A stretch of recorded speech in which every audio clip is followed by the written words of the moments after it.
Let's talk about what's going on in the digital world these days. And I'll be the first to tell you, it confuses the heck out of me.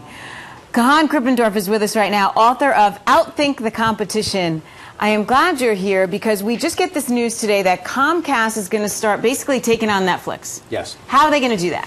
Well, they're going to offer a video streaming service, and you can kind of see it coming. If you look at the past history of cable companies and really of any large company that competes with small innovators like Netflix, it follows a predictable pattern. And if you look at their past performance against TiVo, against Vonage, they're playing a playbook that they've proven many times before. What does that mean? That means that the cable companies, while they might be one step behind because they didn't come up with the Netflix idea, will eventually catapult right over it. Exactly, one step behind. I call it the strategy of to catch something first, let it go. And you can see them playing it out over and over again. What you got to understand about the pattern is that there are three sources. Like if a company wants to have a sustainable competitive advantage, there's only three ways to do that, really.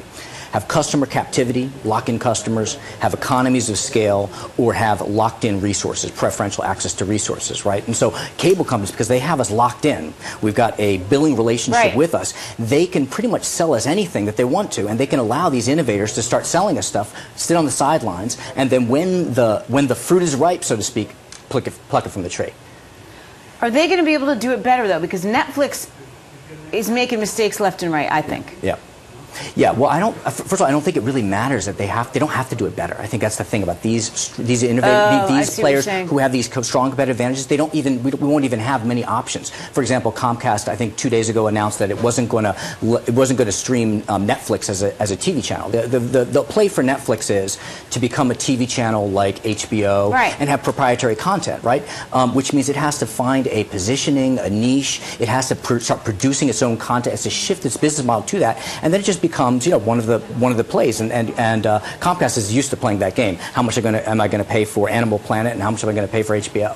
And so Netflix will just line up with those. I guess, too, that one of the advantages of Comcast, too, obviously, is their content, right? Netflix can't get new stuff. I mean, that's a complaint even down to my kids who know nothing, basically. Yes. They say it's not new stuff. That's right. And now that's one of the reasons that you see Comcast, you know, their acquisition of NBC Universal was in order to start owning that content. You know, they say content is king. But if you can own content and you can own customers, then you've got two of these three, you know, pillars of competitive advantage. Okay, so just because Comcast does it doesn't mean Time Warner Cable can't do it. Doesn't mean all the cable companies can't get in this business. Absolutely, absolutely, and I think that they will. I think that we're seeing them offering all kinds of services, from monitoring homes to you know, to streaming. We see them offering any type of service because they can leverage that billing relationship. And then what? So let's, you know, I have Verizon at home. Let's just say Verizon will lock me in and start offering some sort of streaming something, and then the next thing I know, I have no reason to go anywhere else. That's right. That's right. It just has to be good enough. It doesn't have to be great. But you know, it's just we're lazy as consumers, right?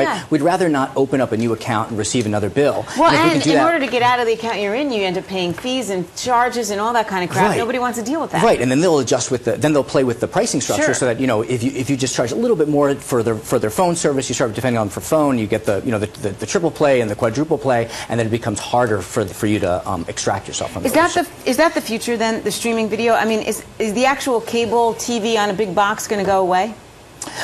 Yeah, I think so. I think that it's not going to matter what stream, what window you're on. You know, I do a lot of work with some technology companies like Microsoft. They've been talking about forever, you know, that there's not going to matter what screen you're looking at. Whether you look at your mobile device, your tablet, your computer, or your television, wherever you go, you want to be able to see the content that you want to see, and that's the vision of the future. So they almost don't care where you're watching it, is what you're saying? Exactly. As long as you're watching it. Exactly, and that's why you see Comcast and other cable companies signing these agreements with content providers, so that allows them to provide that content to you. Even if you're not sitting at home, you're in the airport waiting for your plane, hey, you can turn on your Comcast, you know, app, and you can watch your shows. Is Apple TV a threat to all this? Yeah, Apple TV is a threat to all this. The thing that Apple misses is, I mean, they've got loyal customers, so they have that customer, you know, captivity, and they're very good at playing the content game. They just signed an agreement with 4 major movie producers to provide their content on any Apple device, which is a big announcement, I think, yesterday or today.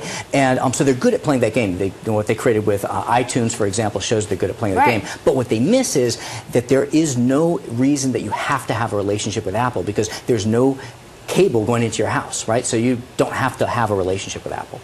Right, which is amazing in and of itself that all these people are doing this by choice.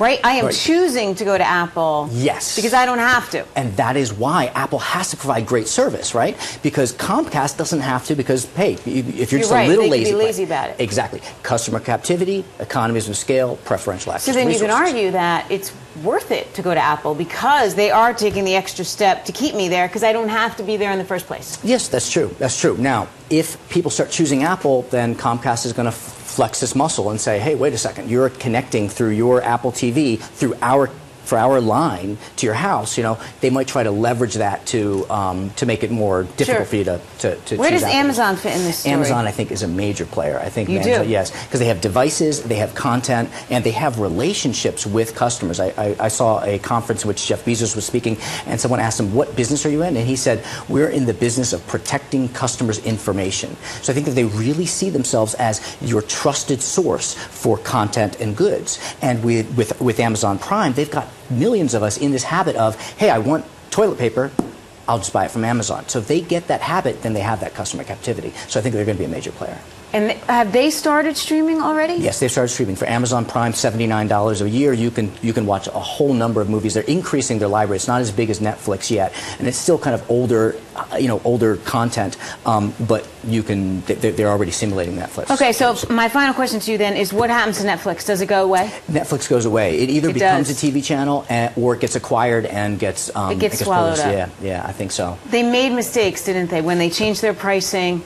And I guess the biggest, or maybe it wasn't a mistake, but the biggest obstacle to Netflix is their inability to get first-rate content, isn't it? Yes, I think so. I think that this was destined, and I think they saw it coming, which is why they wanted to split the business of streaming and DVD business. Oh, yeah. No one can compete with the DVD business. That is the business that they can keep and they can protect, right? So if they could separate those, they could sell the streaming business and keep the DVD business. But there was an uproar. They had to keep them together. But even the DVD business has got to go away eventually. It's going to go away, but that can take years. It could take years. Decades, You're right. You're right. You're absolutely right about that. That's interesting stuff. Great. Kaihan Krippendorff, author of Outthink the Competition. Check out the book, and you can follow him at Kaihan. It's Kaihan, right? .net. .net. Yeah.